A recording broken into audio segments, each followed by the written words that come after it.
You never imagine your whole world can change over a breakfast conversation. But that's exactly what happened to me. One minute I was pouring coffee for the man I loved. The next I realized I had become someone I didn't even recognize anymore. A wife, a trophy, a dependent, and eventually, a disposable inconvenience. When I married Adrian, I thought I hit the jackpot. He was charming, successful, and a self-made millionaire in his early 40s. I was 27, fresh out of grad school, unsure of what direction I wanted my life to take.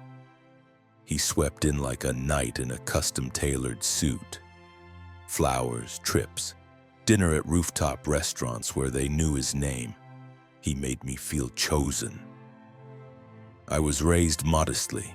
Small town, single mom, scholarships and hand-me-downs.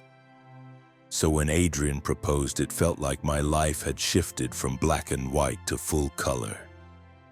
We had the kind of wedding people post about: lakeside ceremony, string quartet, handwritten vows. He told me I was his dream girl, and I believed him. The first year of marriage was bliss.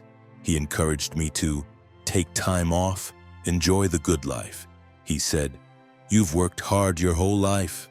Let me take care of you." At first, it felt like luxury. Spa days, yoga, volunteering at art programs. But slowly, that freedom turned into a gilded cage. He started making small comments. "Are you really going to wear that to dinner? I already made a donation in your name. No need to go volunteer. Maybe just let the chef handle the cooking. You don't need to stress." He framed it as love, as if he wanted me to rest, to be pampered. But really, he wanted control.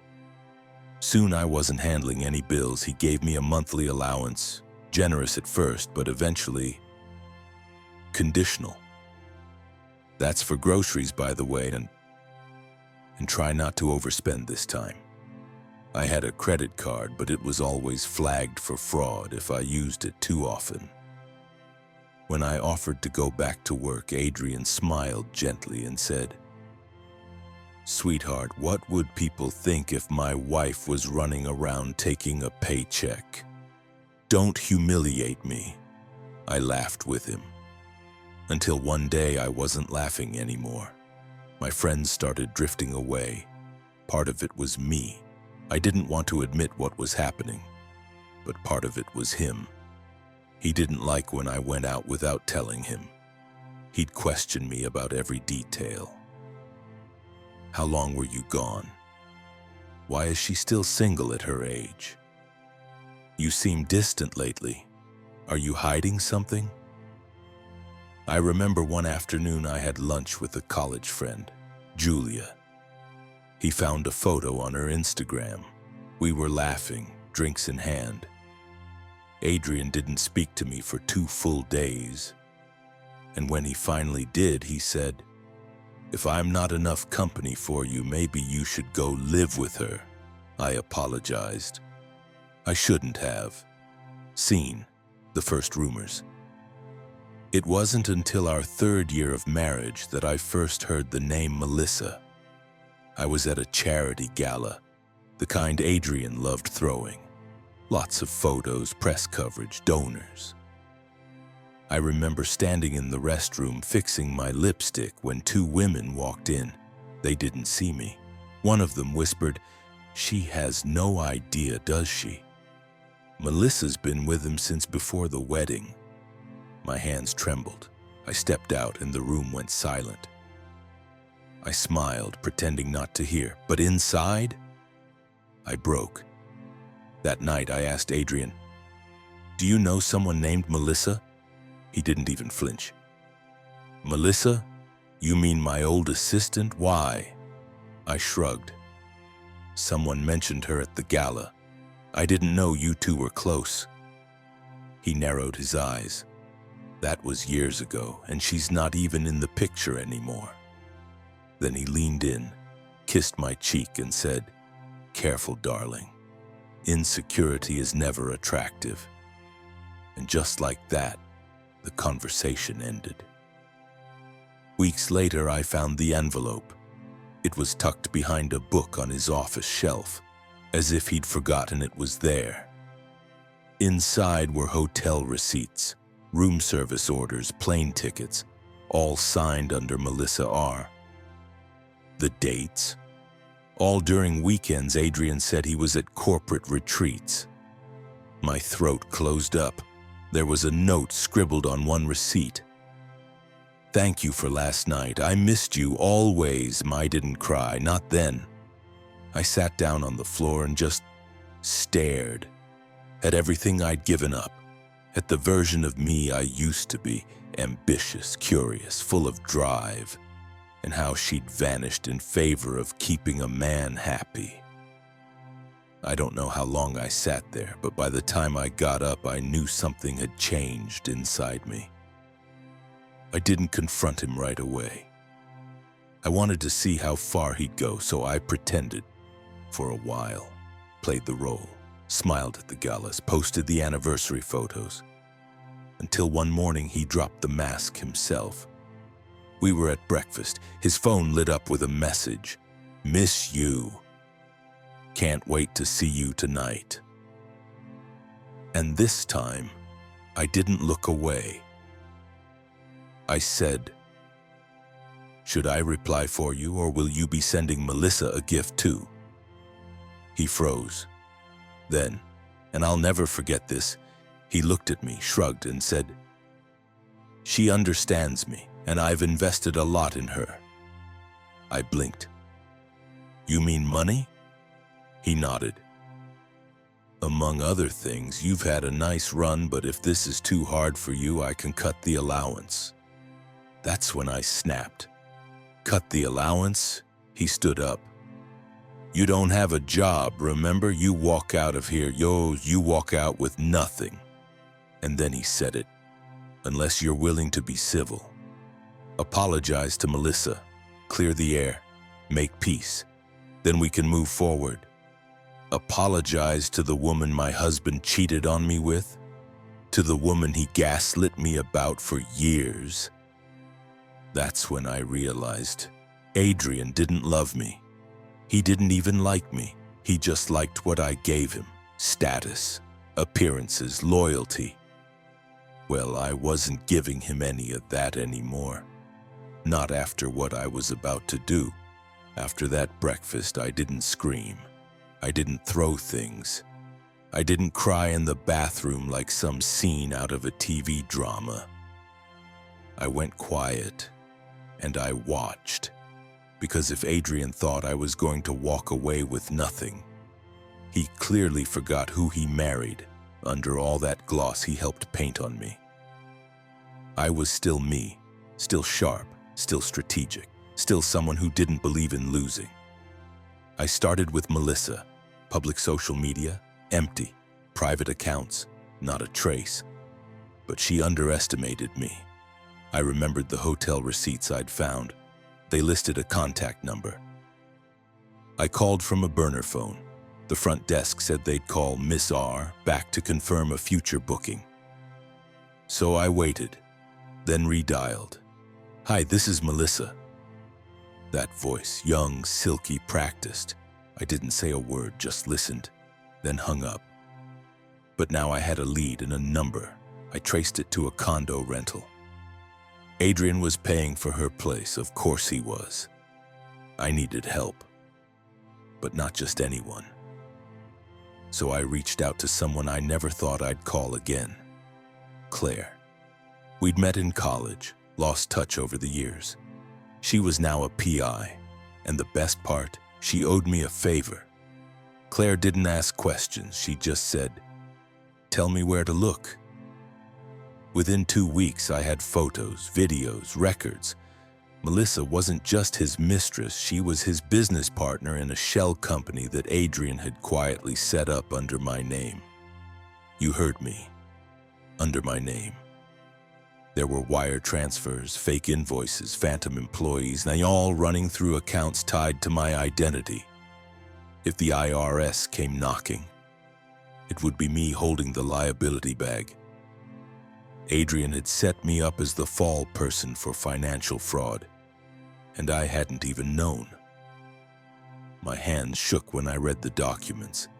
Claire leaned over and said, "You can ruin him if you want."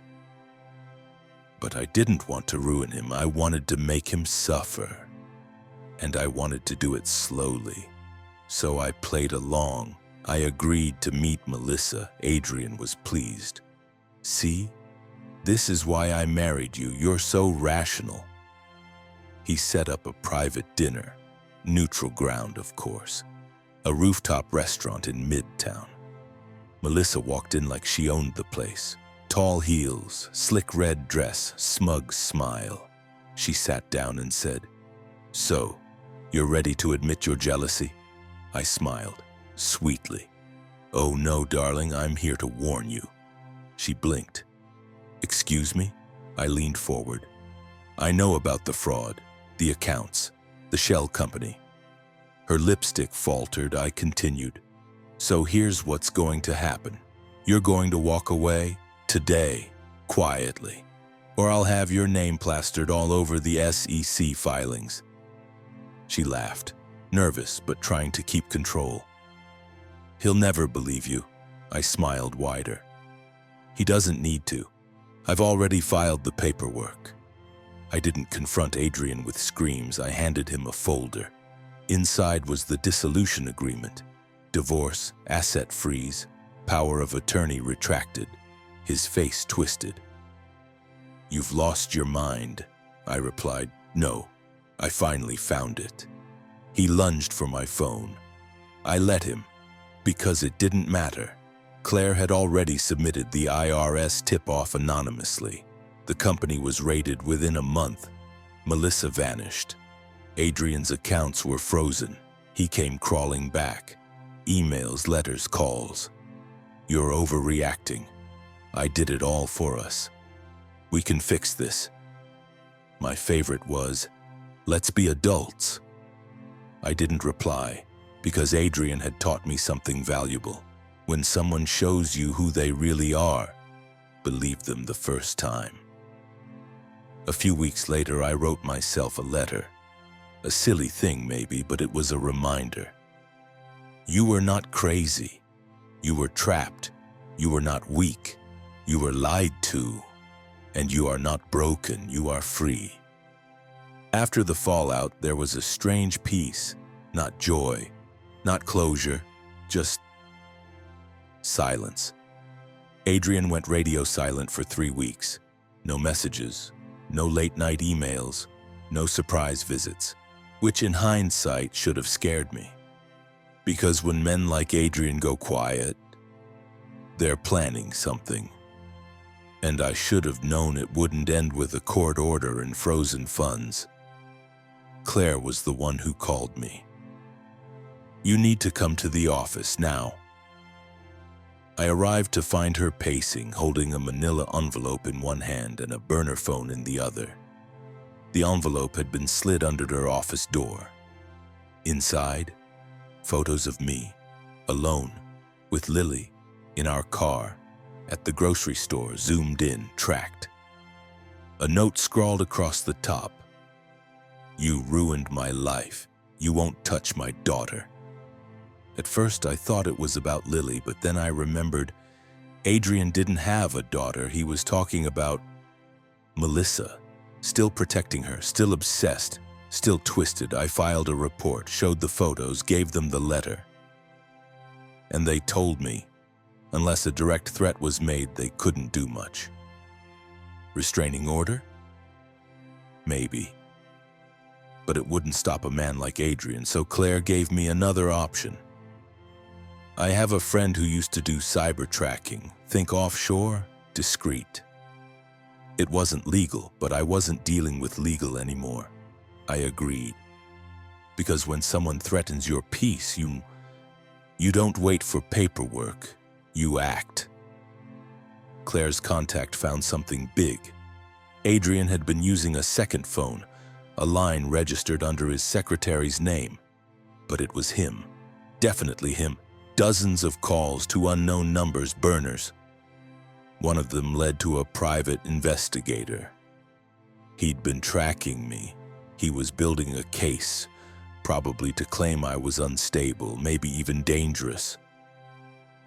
It was a desperate attempt to reclaim control, to destroy my credibility before the divorce proceedings could conclude. But he made a mistake, because the PI he hired, Claire knew him, and he had no loyalty to Adrian, not when we paid double. So we set a trap. I told Adrian through one of his burner channels that I was willing to settle quietly. He bit. We agreed to meet, a hotel suite, neutral ground. Claire rigged the room, hidden cameras, audio recorders. I wore a wire under my blouse, and then I let him talk. Let him spin his lies. Let him threaten me again. You think you can take half my fortune? I made you. If you don't cooperate, there are ways to make you look unstable. You'll lose your daughter, your home, everything. I just listened, smiled. Then I leaned in and whispered, "Say hi to the cameras, Adrian." His face, I'll never forget it, pale, stiff. The exact moment the predator realizes he's been hunted. When we presented the footage in court, the room went dead silent. Even Adrian's lawyer looked stunned. The judge didn't need convincing, fraud, coercion, threats. I wasn't just granted the divorce.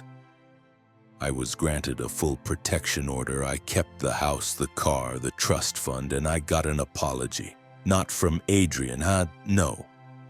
Men like him don't apologize, but from the system, because for once they believed me, and sometimes that's enough. Months passed. Life calmed down. Lily started smiling more. I started sleeping again. Then one morning I got a letter in the mail from Melissa, typed, cold. "You ruined both our lives. I hope it was worth it." I tore it in half and sent a donation to the women's shelter in her name. Because Melissa wasn't the villain. She was just another woman who believed a man like Adrian when he promised the world. It's been 4 years since I walked out of that courtroom. 4 years since I stopped being Adrian's wife and started being me again. My name is Olivia Ward. I'm 38 now. Lily just turned 13. She's taller than me, smarter too. And every time she smiles, I think, I made it. We made it. Not without scars, not without setbacks. But we're here, alive, free, safe, and sometimes that's everything. They don't tell you what healing looks like. It's not dramatic. It's not some grand sunrise moment with tears and music swelling in the background. Healing is quiet. It's laundry on a Sunday without fear. It's answering the door without flinching. It's looking in the mirror and seeing someone you know, not someone you pity. It's Lily calling me mom in that breathless, casual way, the way kids do when they're safe. It's finally being able to say, that chapter is closed. But let me be honest. I never got a confession, no apology, no accountability. Adrian disappeared after the verdict, sold one of his companies, moved abroad. He still sends petty emails from time to time, masked as legal inquiries. He still tries to shake the walls of the world he can't control anymore, but I don't respond. Because silence is power. And I've learned that not all battles end with victory parades. Some just end with peace, and that's enough. If I could write a letter to the woman I was, the one sobbing on the floor after she found that text message, I'd say, "He's not worth your rage, but you are worth your freedom." I'd say, "Don't beg, don't bargain. Walk," I'd remind her, "You don't need his money. You need your voice." Because the greatest revenge, it wasn't the court win, it wasn't exposing him. It was building a life so full, so whole that he no longer mattered. Last year, Lily asked me, "Mom, did you love Dad?" And I paused, because how do you explain a love that died in layers? I told her the truth. At one point, yes, I loved who I thought he was, and she nodded like she understood more than I expected. "But he didn't love you, right?" I smiled, kissed her forehead, and said, "Maybe not the way love is supposed to look." Because I won't lie to her. Not after everything we've survived. I started writing, just little essays, stories, healing through words. Claire convinced me to start a blog. I thought no one would read it, but they did. Hundreds, then thousands. Women who whispered, "Me too." And I realized something. What I went through wasn't rare. It was common. That should scare you. But instead, it gave me strength.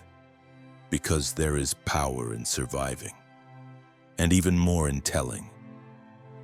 I was once a woman who begged her husband not to humiliate her.